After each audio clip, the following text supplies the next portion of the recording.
or Merry Christmas sa inyong lahat at advanced Happy New Year.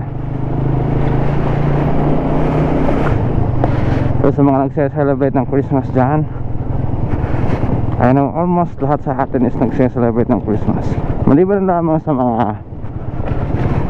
mga hindi naniniwala. So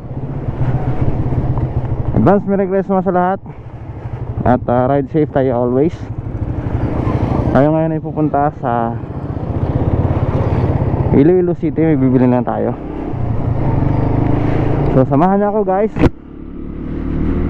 sa ating biyahe. Sana ay walang traffic, kasi alam nyo naman, Pasko ngayon, magpapasko. So maraming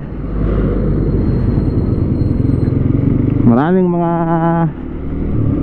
taong bibili ng mga panghanda sa Pasko, sa Noche Buena.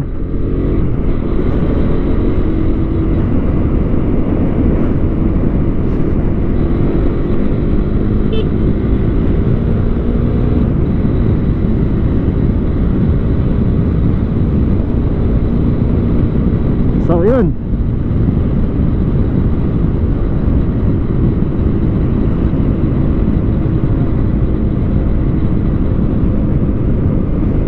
so shout out ulit sa lahat ng mga nagpapa-shout out. Nakalimutan ko na namang ilista ang mga pangalan nyo.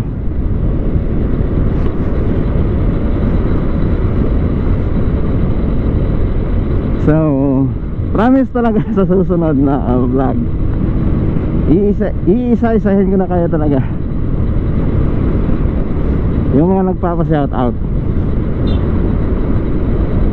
So siguro yung sa shout out ko ngayon is yung mga naano ko lang, yung mga alam kong palagi nagpapa-shout out na mga kakilala. So shout out kay sa akong dating estudyante, si Charles Flores. Uy, kung saan man kayo, sana'y nasa mabuti kayong kalagayan at sana'y nakapaghanap na kayo ng trabaho.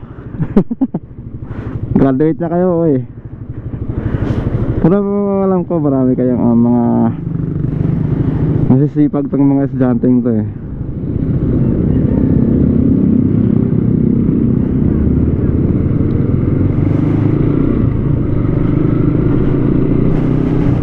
Alam ko namang nagpupursige kayo na maabot ang inyong mga pangarap.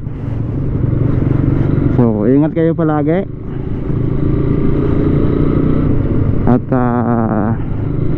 sana ay maabot nyo kung ano man ang pinapangarap nyo, ano man ang inaambisyon nyo sa lalong madaling panahon. Huwag kayong susuko kahit na anong mangyari.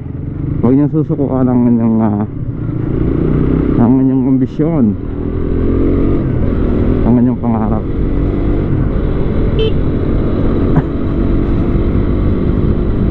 So shout out. Tapos sino ba? Wala na, isa lang. So shout out na rin sa mga katrabaho ko. Sus, puta.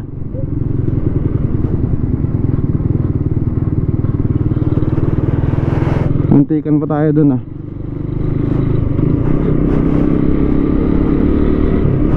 Alam naman niyang parating ako, tapos bigla pang mag-U-turn.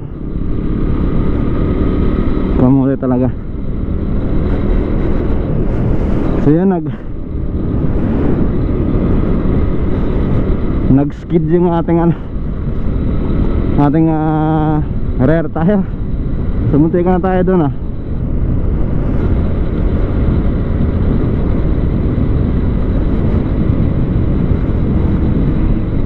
So maraming salamat sa Panginoon na pang may kapal, dahil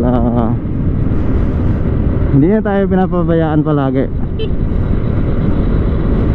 Of course, hindi kanya talaga papabayaan kung palagi kang tumatawag sa kanya, palagi kang humihingi ng tawad, humihingi ng proteksyon, na sa anumang oras ay palagi tayong gabayan ng Panginoon. Of course, sa ating guardian angel. Hayaan nyo mga paps, sa susunod is, gagawa ko ng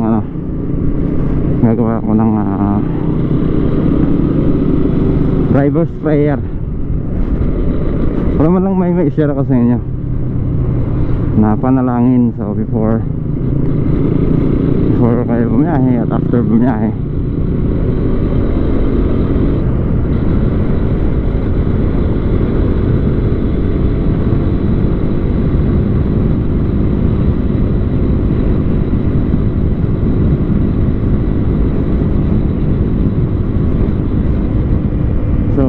Marami tayong dapat na ipagpapasalamat sa Panginoon, kasi verse ito nga lang na tayo nabubuhay at tayo nandito gumigising sa araw-araw, is ayun, dapat nating ipagpasalamat yan.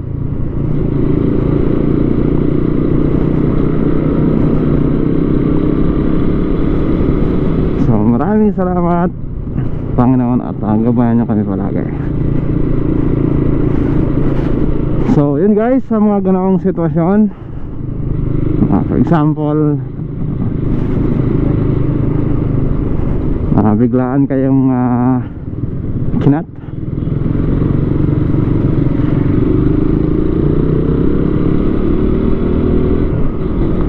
ng isang sasakyan. So dapat, yun yung sinasabi ko palagi, dapat alerto at 100% focus sa kalsada, sa lahat ng traffic na dumadaan dyan.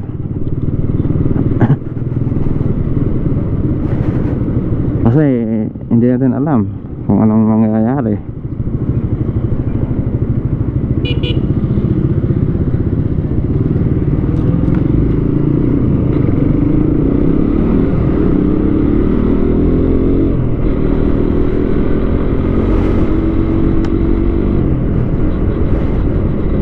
So palagi kayong focus sa daan, yung at least 100 meters, 100 metro, dapat makikita mo yan lahat ng galaw ng tao dyan, galaw ng sasakyan, galaw ng traffic na tinatawag,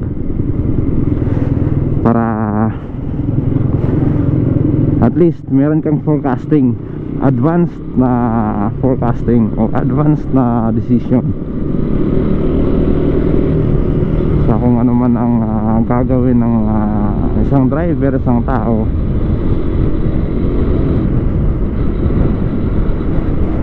Yes, madali kang makapag-desisyon. Yung tinatawag bang tinatawag na discretion na tinatawag, yung quick judgment na tinatawag mga paps. So dapat lagi nyo yung pinapractice or pinahasa nyo yan para sa oras ng kagipitan or oras na hindi mo inaasahan, is magagamit mo yan talaga. Makokondisyon mo ang mind mo, ang sarili mo, na maging maging kalmado at alerto sa lahat ng oras. So yun mga paps, magpo-focus muna ako sa aking pagdadrive. Ride safe sa lahat, at Merry Christmas and advanced Happy New Year sa lahat ng aking taga-subaybay, lahat ng manonood. So ride safe mga kaibigan. At Moto Provinciano is signing off for now.